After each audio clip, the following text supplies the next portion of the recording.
Абай Құнанбаев 19-шы қара сөзі.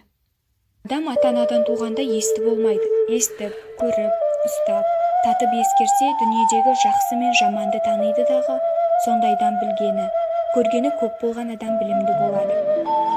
Естілердің айтқан сөздерін ескеріп жүрген кісі өзі де есті болады. Әрбір естілік жеке өзі іске жарайды.